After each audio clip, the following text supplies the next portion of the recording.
I was with Nick last night over a cup of tea in London before we came down, and some of the things that were said there left me to think that I would just see whether I could introduce something new into this discussion, something maybe as well as some of the stuff that was published in my arts professional piece last week, which was designed to inform this debate. I've just stepped down from Voluntary Arts Chair because I don't think there's a chair of an NPO. Some of the things that might need to be said over the next few months in relation to the white paper should come from someone in that position at risk of damaging their own organization. But I am actually a registered heritage object now in my own right, the subject of PhDs and the like, yes. And I should point out, although a fully signed up member of the Awkward Squad I certainly am, I've also played a fair number of structural roles within the funding system and running quite large buildings and so on. So I played both sides of the game, you know. I'm talking about England, and I would want to say, Kay, that I do recognize, and we all need to recognize, the boldness of the national experiments that are taking place in your own field in relation to poverty and in relation to education and the curriculum in Wales. We need to watch that very, very closely. It's going to be extremely interesting. I'm also going to try and avoid metaphors. It's been borne in on me recently that metaphors are almost always developed by the people who have the power to justify why they have the power. And so we've been through the economic metaphors of the market now, and suddenly we have the ecological ones. And we have the discovery that what is needed is fewer larger organizations, from John Nell's provocation in Manchester, within the overall ecology with which we're all going to work. And the bottom feeders can continue in a kind of messy creative chaos. But we need these larger. It's a bit like the dinosaurs noticing that the climate was changing, commissioning somebody to write a piece for them about what was needed to adjust climate change, and the answer coming back, we need more dinosaurs. Because I think one of the fundamental things that we face in this room, in this country at this time, is that the model of cultural funding and cultural structures and cultural organizational expectations and professional expectations within our sector that has grown in the last 50 years is not going to last. It is no more immune from the great project to shrink the state than any other sector is. And if we continue to cling to an expectation of those models, we will go down, and we will deserve to go down. We have to start thinking afresh. So we have an opportunity to do that, and we have an opportunity to build our own metaphors or to build our own structures. Culture and arts are part of our humanity, our fundamental humanity. But the way the state intervenes with culture and the arts, that's a human construct, and we can construct it afresh, and we can think of it afresh, and we can draw on what we know from the richness of experience around our own islands, around Europe, and in the rest of the world as to how it can best and most effectively be done. And if ever you want your statement of optimism, I'm about to make one. Surely the time of a white paper on culture is the time when that should be being done. So I will end up at the subject matter of my talk and of this conference, I promise you. But I want to suggest that we might start by just having a look at what we might expect the arts within a cultural white paper to have to deal with, and the questions they would have to address. And these are bullet points. Right? So we'll start with where all the vast majority of the money is actually spent by the DCMS within arts and culture. And that's on the 22 organizations that receive over £5 million, including from within the Arts Council, and consume between them somewhere between 55 and 60% of the total flexible budget available to the DCMS in England. Right? 22 organizations, somewhere between a half and two-thirds of the total budget available goes to 22 organizations. Always remember that when somebody says we're going to take a 25 to 40% hit on the budget of the DCMS. DCMS budget is 4.4 billion or thereabouts. 3.15 billion of that is the BBC license fee. Right? Not exactly something they could be attacking at the moment for reasons of the Culture White Paper or the Comprehensive Spending Review. Secondly, we have within that group, outside that group, which are almost exclusively London-based, but this is not a conversation about London. We have cultural production and creativity and presentation throughout the country, largely by medium to small-scaled organizations by comparison to the previous group, based in our major cities outside London. We have Northern Powerhouse, we have calls for devolution. We know that we need to cluster those organizations in order to get the kind of economies of scale they are going to need to survive through the next period of work. And thirdly, we have, and we would expect there to be, funds which are available directly to the creative, to primary creation, by individual artists, and we would expect that to continue in playwriting, in composition, in the visual arts, in literature. We would expect there to be some element of support there, recognizing that in almost no case, possibly outside the salaried orchestras, of which we have few, and outside administration, do we actually have people living on salaries that are provided by, directly from one source, the state? Huh? Artists survive by being incredibly flexible feeders from a variety of things and have almost always done so in almost all periods of history, in almost all cultures. It's the nature of being someone like Stella, driven by the need to create and passionate about it.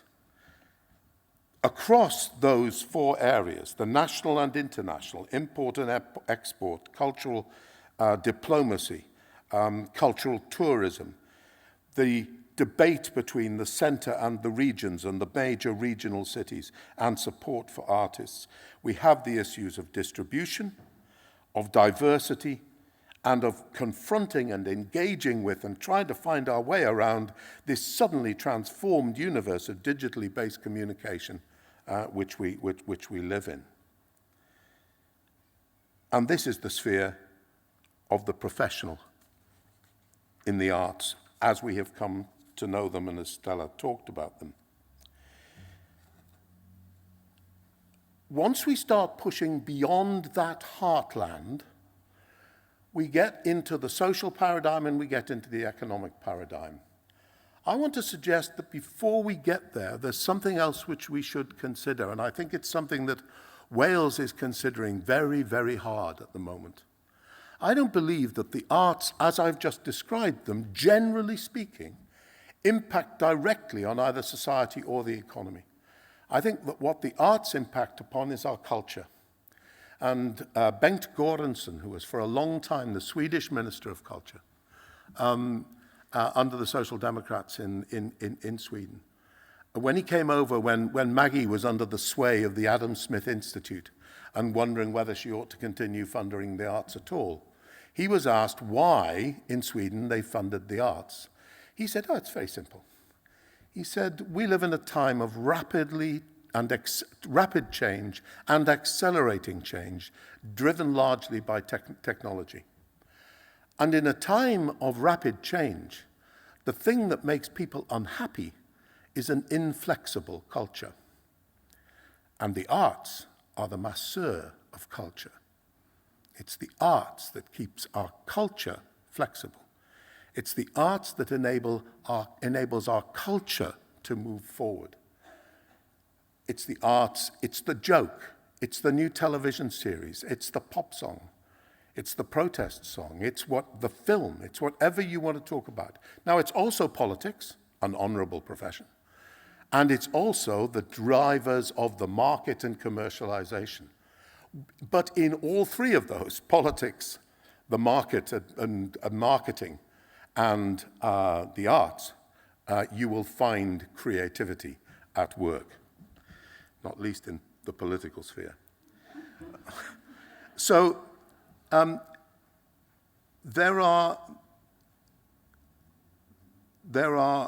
was just thinking of Bhutan and happiness, I suppose.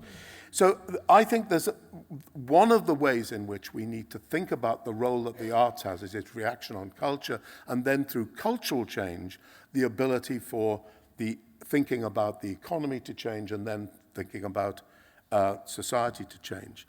What is our attitudes to work? I come from the northeast of England, 300 years of male working class-led households, which produces a distinct dietary profile because they're all working in heavy industry, same in South Wales, suddenly confronted by there being none of that anymore. And we wonder why we have an obesity crisis, because people have been used to consuming the number of calories a day they used to need to consume, and their fathers and their grandfathers before them, and the mothers and the wives and the grandmothers used to have to produce those meals. How do we change that? That's a cultural question. How do we change that? How do we flex for that?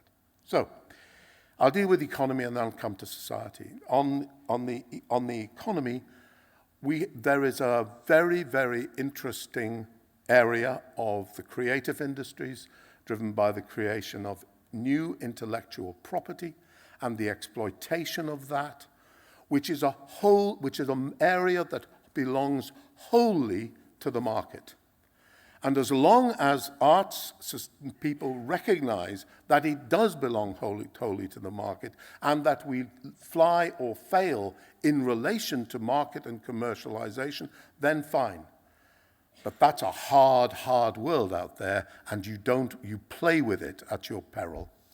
It needs to be understood in terms of the market and in terms of private sector investment. And there's an awful lot of burnt fingers around from not making a sufficient clarification there. Which brings us to our heartland of today. The role of the arts in relation to society, in relation to education, well-being, health, aging, personal fulfillment, valued lives, placemaking at the local level. And here we've got a huge structural disjuncture between rhetoric and reality, between what is said from public platforms and what is conceivable in any universe that we might be moving into. The simplest way I can do it, the simplest way I can talk about it, is to talk about something that I hope she wouldn't mind me saying. I got this one, pinched this one from Pauline Tambling of Creative and Cultural Skills. She said there are currently 653 NPOs in England. There are 20,000 schools, 27,000 care homes, and 3,000 libraries. And 50,000 into 653 won't go. Boys and girls, primary school mathematics, it won't go. You can't develop a national strategy to deliver at local level, which is the only place it can be delivered, only through largely centrally funded national portfolio organizations. It can't be done. And it is about to get a great deal worse, whatever the level of cut on the DCMS, whatever the level of cut on the Arts Council, the number of NPOs after 2018 is going to have to go down unless government changes the lottery legislation in a way which enables substitution on a scale previously not thought about. And we, in our sector, with our interests, working at local level, working with education and health and placemaking at a local level, have to think very hard about whether that move of lottery funding into supporting the infrastructure of the major NPOs is something that we think will be in the long-term advantage, not of ourselves, but of our country and our localities and our communities and our culture. And we need to think very hard about that. Because what we have at the moment is a set of lottery directions which are common to those in sport and those in heritage, which mandate that lottery funding is directed, amongst other things, but principally, to increase access and participation for those who do not currently benefit from the cultural opportunities available, to foster local community initiatives which bring people together, enrich the public realm, and strengthen community spirit, to support volunteering and participation in the arts and community arts, to involve the public and local communities in making policies, setting priorities, and distributing money, plus the desirability of ensuring equality of opportunity, reducing economic and social deprivation, and ensuring that all areas of England have access to the money distributed, plus the need to cooperate with other lottery distributors in health and in heritage. I think those lottery directions are worth fighting for. I think that through the white paper process, the ministers, the Arts Council, and all others deserve to have their feet held to the fire in relation to those lottery directions. And I think that if we could do so, if we could win that battle, if we could get the importance of local facilities and buildings, of the availability of local skills and expertise, and the availability of modest sums of money at a local level, provided not through sudden central government largesse, not going to happen, but by sharing, by redeployment, by bringing our sectors together locally, then I think we've got a capacity to continue to make a real difference in our localities, with our communities, and as I've written somewhere, first and last, our cultural life is local. And so I feel that over the next 2 to 3 months, if this group of shared interests in this building, together with a number that aren't here, could ensure that that message gets across clearly to those who are drafting the white paper, we might, 50 years on from Jenny Lee, be in a position to praise Ed Vaizey for having done something really important. Thank you.